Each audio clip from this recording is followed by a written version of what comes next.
ചെറുപ്പത്തിലെ സമാധിയാകുമെന്ന് ചേട്ടൻ പറയും? അണ്ണന് അത് അച്ഛൻ ഈ കഥ അപ്പൂപ്പൻ മരിച്ച കഥ പറഞ്ഞതിന് ശേഷം അണ്ണനൊരാഗ്രഹം ഉണ്ടായിരുന്നു. അണ്ണൻ അടിമുറയൊക്കെ പഠിച്ചിട്ടുണ്ട്. വലുതായതിനു ശേഷം ഒരാശാനുമായിട്ട് ബന്ധപ്പെട്ട് എന്റെ അണ്ണൻ അടിമുറ പഠിപ്പിച്ചിട്ടുണ്ട്. വർമാണി തടവാനും എല്ലാത്തിനും അറിയാം. ആൾക്കാർ രോഗിയായിട്ട് വരണവരെ കൈ ഒടിഞ്ഞു പിന്നെ തറമ്പി ഒക്കെ വരണ സമയത്ത് എന്റെ അണ്ണൻ തന്നെ എല്ലാം തടവി റെഡിയാക്കിയൊക്കെ വിടും. അങ്ങനെയൊക്കെ ഒരു നല്ലൊരു മനുഷ്യനായിരുന്നു ആദ്യമൊക്കെ. അപ്പം വിവാഹം കഴിക്കണില്ല, എനിക്ക് വിവാഹമേ വേണ്ട, ഞാൻ സ്വാമിയായിട്ട് പോകും അച്ഛ എന്ന് പറഞ്ഞിട്ടുണ്ട്. അപ്പൊ അച്ഛന്റെ നിർബന്ധ പ്രകാരമാണ് അണ്ണൻ കല്യാണം കഴിഞ്ഞത്. അത് എന്തെന്ന് പറഞ്ഞാൽ അച്ഛന്റെ നിർബന്ധ പ്രകാരമായിട്ടെങ്കിലും എനിക്ക് കല്യാണം കഴിക്കണമെങ്കിൽ എനിക്കൊരു വെള്ള പെണ്ണ് വേണം, വെളുത്ത പെണ്ണ് വേണം.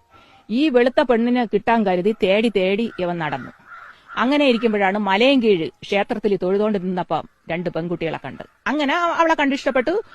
പിന്നെ അവളെ ആളുകളും എന്റെ ആളുകളും എല്ലാവരും കൂടി പോയി എന്റെ അണ്ണൻ കല്യാണം കഴിഞ്ഞു. 3 കുട്ടികളും ഉണ്ട്, ആൺകുട്ടികളാണ്. ഒരാള്